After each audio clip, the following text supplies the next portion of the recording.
नींद नहीं आई। पहले मेरी चीज दे दीजिए। मैं तेरा नंबर कहाँ से शुरू करूँ? ऊपर से या नीचे से? जहाँ से भी शुरू करो बीच में ही आता है। मैं नंबर का इंतजार कभी नहीं करती। चीज अच्छी लगी और उठा ली। आपको देना है तो दीजिए, वरना मैं खुद ले लूंगी। अच्छा बाबा, अच्छा ये ले। ये काला रंग तेरे गोरे रंग पर खूब जचेगा। नहीं, ये आप रूपा दीदी को दे दीजिए। आजकल ये जरा उदास रहती है ना, इनके ऊपर ज्यादा सूट करेगा। क्यों रूपा, क्या बात है? क्या ये सच कह रही है? ना मामी, ऐसे ही बोल रही है। हमारे यहाँ दुख का प्रतीक सफेद रंग है। पता नहीं तुम्हारों का बाहर के कल्चर की बात क्यों करती रहती हो। मामी, मुझे नीला स्कर्ट दीजिए। हाँ ले लो। गुलाबी मौसम में खूब जमेगा। आज हमारे लोग पिकनिक जा रहे हैं, मैं यही पहनकर जाऊंगी। 2 महीने बाद तेरे बोर्ड का इम्तिहान है, उसकी फिक्र है? No lecture please. Thank you मामी, शाम को मुलाकात होगी। ले रीटा, ये तेरे लिए। पसंद है? बहुत बहुत धन्यवाद। आप इतने प्यार से लाई हैं तो अच्छा ही होगा। अच्छा है, तोहफे की कीमत देने वाले की भावना में होती है। थैंक यू मामी। अरे वाह, हमारी छोटी तो बड़ी समझदार हो गई है। होगी ही, हर रोज एक किताब खत्म कर लेती है। लो, तुम दोनों को जो पसंद है ले लो।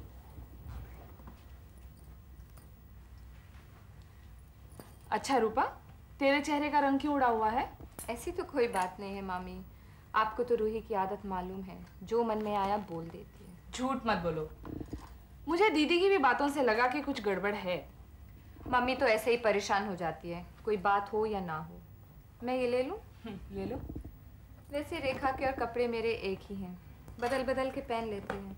एक बराबर की 2 लड़कियों का यही तो फायदा है। अच्छा, मैं जरा मम्मी की मदद करूं।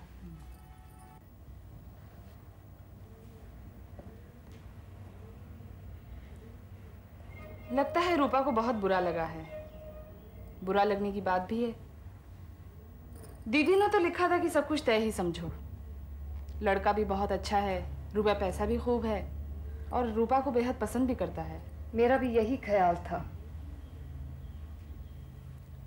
ऐसा होता है रेखा, एक बहुत ही रईस लड़का किसी खूबसूरत सी लड़की को देखकर उससे प्यार करने लग जाता है और थोड़े दिनों बाद किसी वजह से दोनों बिछड़ जाते हैं और उसके बाद लड़का लड़की को आसानी से भूल जाता है और लड़की सारी उम्र आंसू बहाती रहती है। ऐसे हादसे तो अक्सर हुआ ही करते हैं। मैं इसे हादसा नहीं मानती, ये एक साजिश है। मैं कैसे मान लूं कि एक अच्छा समझदार लड़का जो कुछ दिन पहले ही रूपा को इतना चाहता था, आज उसे भूल भी जाए। कभी कभी लोग सिर्फ 2 घंटे की मामूली सी मुलाकात को बेहद चाहना समझने की गलती कर बैठते हैं। मैं आसानी से गलती नहीं करती मामी। बड़ी बड़ी पार्टियों और पिकनिक में वो सिर्फ रूपा से ही बातें करता था। शायद दूसरों की बातें उसके कान तक पहुंचती ही नहीं थी।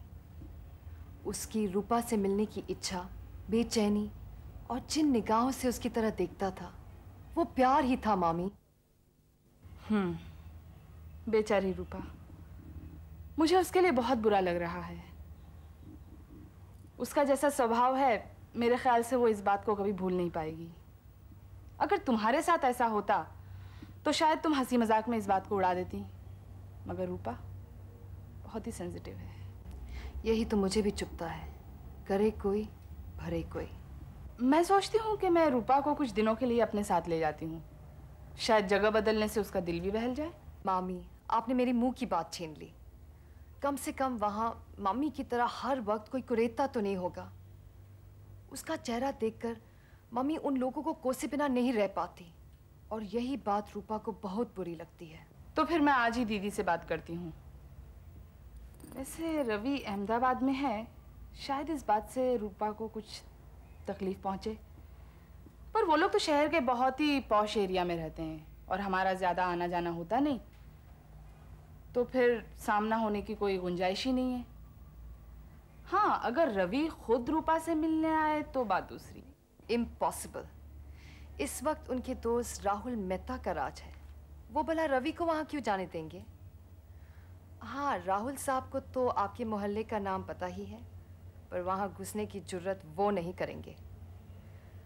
और रवि साहब तो अकेले अपने दोस्त के बिना जाते ही नहीं हैं। चलो ठीक है, तुम रूठे तो हम छूटे, लेकिन रूपा रवि की बहनों को चिट्ठी तो लिखती है। नहीं, मम्मी ने मना किया है। ये राहुल मेहता सर मेहता का बेटा है ना? वो बहुत ही अच्छे आदमी थे, जितने रईस उतने ही दरियादिल। उनके बेटे ने ये गुण विरासत में नहीं पाए हैं। विरासत में उसे इतने मिल, मकान, बाग बगीचे मिले हैं, गुणों की तरफ लोगों का ध्यान ही नहीं जाता। किसी का जाए या ना जाए, मेरा तो जाता है। इतना घमंडी और तंग दिल इंसान है जो दूसरों को जिंदगी जीने भी नहीं देता। रूपा और रवि को अलग करने में इसी का हाथ है। जो कुछ उसने कैप्टन विनोद के साथ किया है, उसे कभी माफ नहीं किया जा सकता। सुना है विनोद आजकल यहाँ के काफी चक्कर काट रहा है। मम्मी ने आपको बड़ा चढ़ा कर कहा होगा ना। मम्मी को छोड़ो, मैं तो तुमसे पूछ रही हूँ। मामी, हम दोनों के बीच दोस्ती के सिवाय और कुछ नहीं है, और होना भी नहीं चाहिए। देखो रेखा, तुम बहुत ही समझदार लड़की हो। मैं तो सिर्फ तुमसे यही कहना चाहूँगी कि विनोद से थोड़ी देर बात करने में कोई हर्ज नहीं है, मगर इससे ज़्यादा की उम्मीद मत करना। तुम्हारे पापा को तुमसे बहुत आशाएं हैं, उन्हें चोट पहुंचाना बहुत गलत बात होगी। मामी, आप बहुत सीरियस हो रही हैं। मैं चाहूँगी विनोद के मामले में तुम भी सीरियस रहो। मैं आपको कैसे समझाऊं? मुझे कैप्टन विनोद से प्यार नहीं है, और ना ही उन्होंने ऐसा कुछ कहा है। उनके बोलने का अंदाज ही ऐसा कुछ है जिसे दूसरों को सुनना पड़ता है, पर उसका ये मतलब तो नहीं कि उनकी बातों में आकर मैं ऐसा कुछ कर बैठूं जिससे पापा और आपको शर्मिंदगी उठानी पड़े। मुझे तुमसे यही उम्मीद थी रेखा। रेखा, रेखा, खाना तैयार है, जा मेज लगा दे। उठ, चल। बैठी गप्पे लड़ा रही है, कोई काम नहीं था, थक गया बाबा। देखो दीदी, मैं तुम्हारे लिए साड़ी लाई हूँ, पसंद है? साड़ी तो अच्छी है, पर आजकल पहनने को मन ही नहीं करता। इन लड़कियों के मारे तो मैं परेशान। भगवान ने चाहा तो सब ठीक हो जाएगा। सब ठीक हो गया था स्ने, दोनों लड़कियों की शादी इसी गर्मी में हो जाती। पता नहीं किस कमबख्त की नजर लग गई, बनी बनाई बात बिगड़ गई। जाने दीजिए, और लड़के मिल जाएंगे। रूपा को तो उसकी किस्मत ने धोखा दिया। जाने उस रवि की बहनों और उसके दोस्त ने उसे क्या पट्टी पढ़ा दी, पर इस रेखा का तो सब अपना किया धरा है। हाँ, पसंद अपनी अपनी है। दिमाग खराब है, अपने आगे किसी की सुनती थोड़ी ही है। पड़ोसियों को देखो, मौका पाते ही फौरन झपट्टा मार लिया। अभी तो मोती के जेवर दिखाए हैं, कल जब प्रेमा इस घर पर कब्जा कर लेगी ना, तब सिर पकड़ के रोएंगी। हाँ, क्यों परेशान हो रही हैं आप? अब तुमसे न कहूँ तो और किससे कहूँ, या कोई सुनता थोड़ी ही है। पर जब अपना ही सिक्का खोटा हो तो शिकायत बेकार है। मोहन को देखो, पूरा बाप का बेटा है, मुंह में राम बगल में छुरी। सारी दुनिया छोड़कर हमारे पड़ोसियों से रिश्तेदारी जोड़ी है ताकि इसके 1 दर्जन ससुराल वाले हमारा कलेजा भूनते रहे। साड़ी बड़ी अच्छी है, कितने की है? आपको पसंद आई ना? बस। बहुत पसंद है, बहुत अच्छी है। अगले बुधवार जब पार्टी में जाऊंगी ना, तो यही पहनूंगी। तुम चलोगी? हम लोग तो अगले मंगल को वापस चले जाएंगे। हाँ दीदी, मैं कुछ दिनों के लिए रूपा को साथ ले जाऊं? ले जाओ, मेरी फूल सी बच्ची मुरझा सी गई है, बेचारी का दिल बहल जाएगा।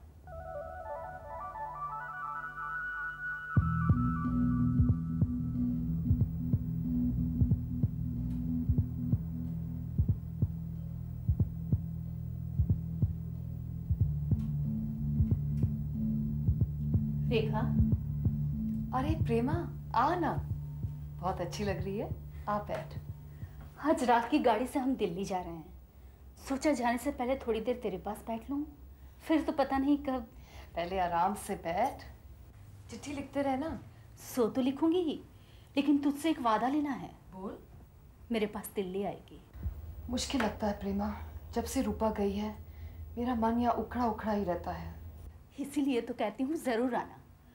अब तो तू मेरी ननन रानी बन गई है।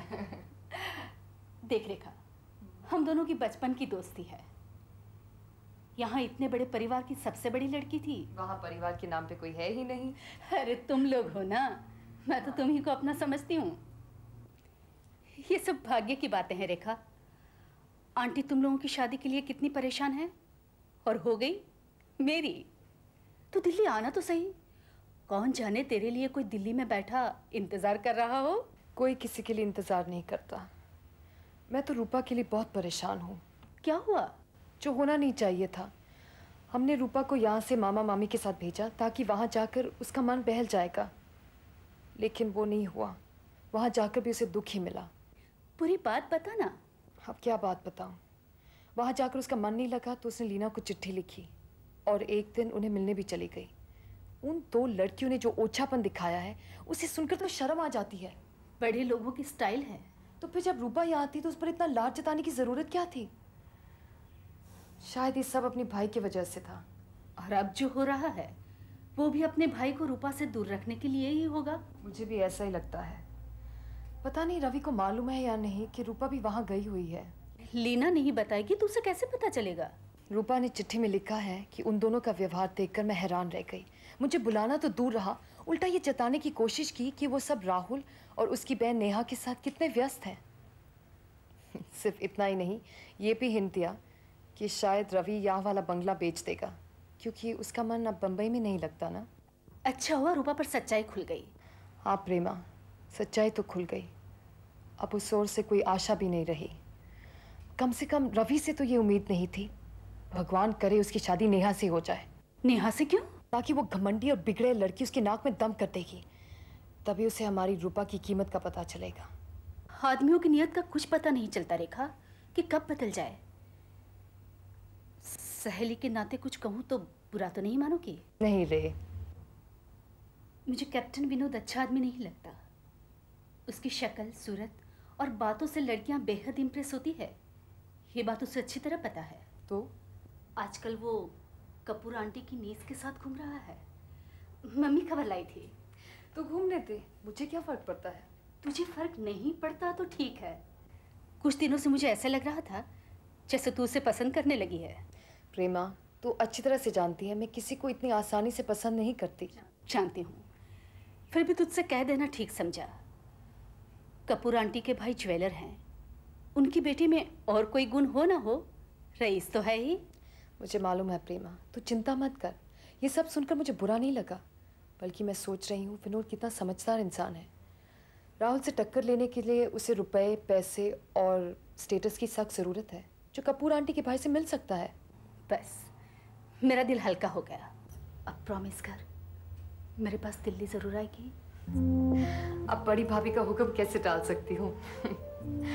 आऊँगी, मैं ज़रूर आऊँगी प्रेमा। तू इतने प्यार से बुला रही है, मैं बहुत जल्द आऊँगी।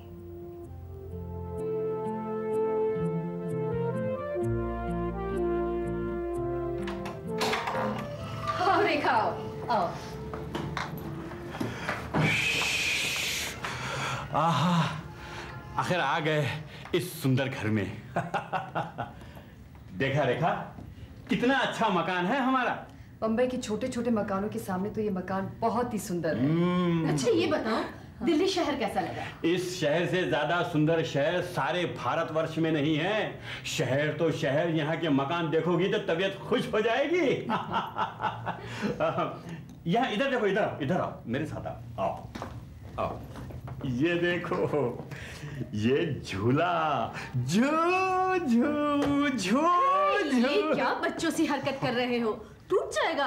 नहीं टूटेगा रेखा, यहाँ बैठकर देखो, बड़ा मजा आता है। आओ। हाँ हाँ, बैठेगी बाद में, अभी थकी हुई आ रही है, थोड़ा सा आराम कर ले।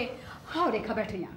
हाँ, तब तक प्रेमा इनके लिए तुम चाय बनाओ ना। हाँ हाँ चल। बनाती हूँ, लेकिन तुम ये सामान तो रख दो।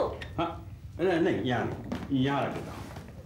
रेखा, क्या पियोगी, चाय या कॉफी? कुछ भी चलेगा। हम दोनों रखते हैं, जो जी में आए वो लेना। हाँ, फ्रिज में एक ठंडी बोतल भी है। ठंडा तो नहीं चाहिए ना तुम्हें? हमने नया फ्रिज खरीदा है, उसकी कूलिंग इतनी ज्यादा है कि ठंडा पीते ही गले में खराश होने लगती है। नहीं, ठंडा नहीं, मैं चाय पीऊंगी प्रेमा। अच्छा मैं रखती हूँ। हाँ रखो।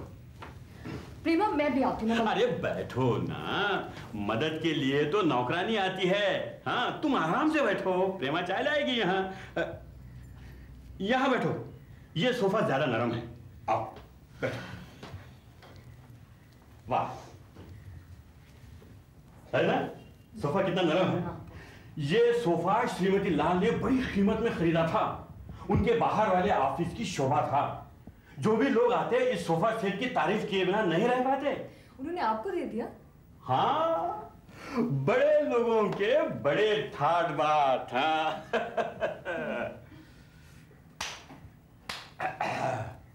हाँ, कुछ दिन यहाँ ठहरोगी तो धीरे धीरे सब समझने लगोगी कि श्रीमती लाल हर तरह से मेरी मदद करना अपना फर्ज समझती है। हाँ, कई बार तो अपनी सहेलियों की पुरानी चीजें मिट्टी के मोल लाकर यहाँ दे दी हैं। हाँ।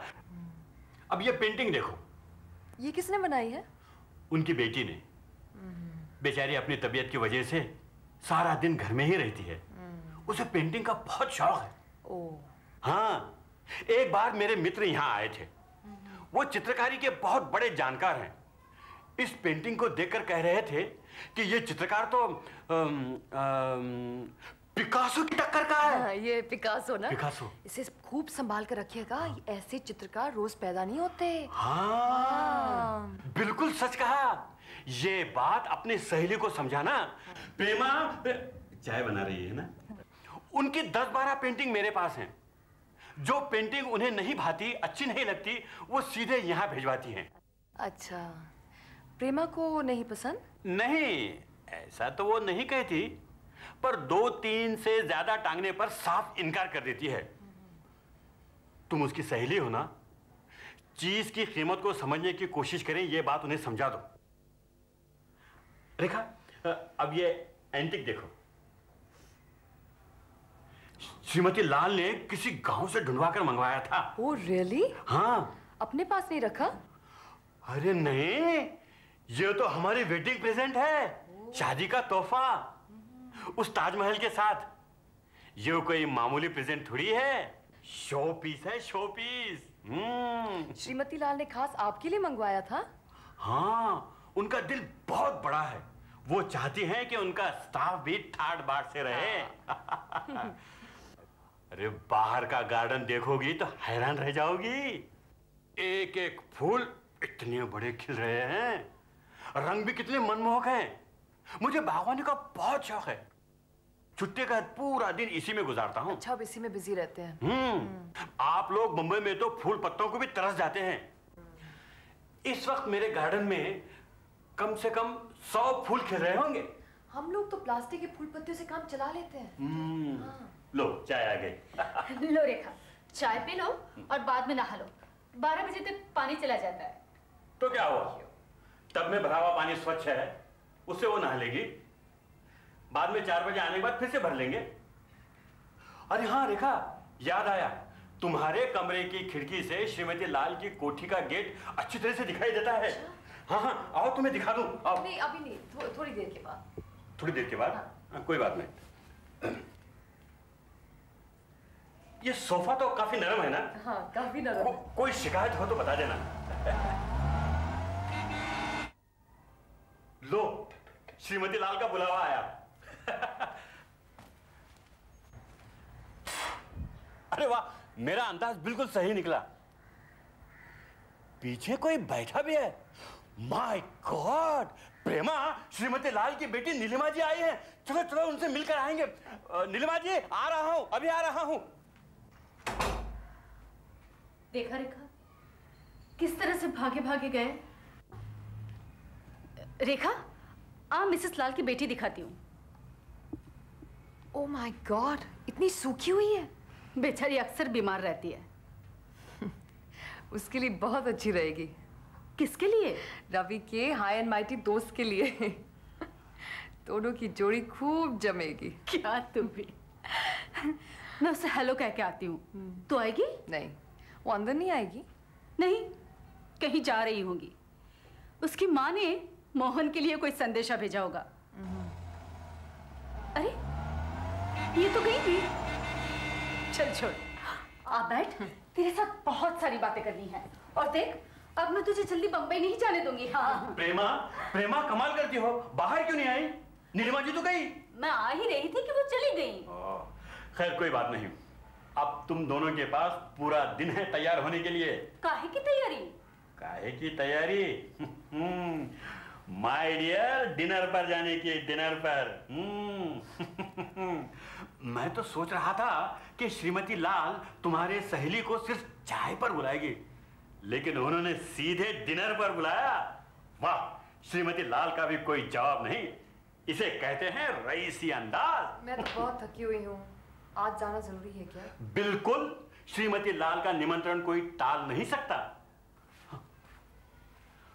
पर तुम घबराओ नहीं, उनके शाही ठाट बाट नौकर चाकरों को देखकर मामूली आदमी हैरान जरूर हो जाता है, पर श्रीमती लाल का स्वभाव और उनके बातचीत का तरीका इतना मीठा है कि तुम्हारी घबराहट तुरंत दूर हो जाएगी। रेखा, अब तू नहा ले। अरे तुम इनके नहाने के पीछे क्यों पड़ी हो? बैठो रेखा, मुझे कुछ जरूरी बातें समझानी है। हाँ, कपड़ों के बारे में परेशान होने की कोई जरूरत नहीं। जो बढ़िया से बढ़िया साड़ी है वो पहन लेना। अगर चाहो तो प्रेमा से कुछ घंटे के लिए मांग लेना। वैसे श्रीमती लाल कपड़ों पर ज्यादा ध्यान नहीं देती। उनका कहना है कि सबको अपनी अपनी हैसियत के अंदर रहना चाहिए। और एक खास बात, श्रीमती लाल ढीले ढाले लोग बिल्कुल पसंद नहीं करती। हम ठीक 8 बजे उनके घर की बेल बजाएंगे। वो 1 मिनट की भी देरी बर्दाश्त नहीं करती, समझे ना? तो चलो उठो ना, कम ऑन, जल्दी जल्दी। चलो तुम जल्दी तैयार हो जाओ, चलो चलो।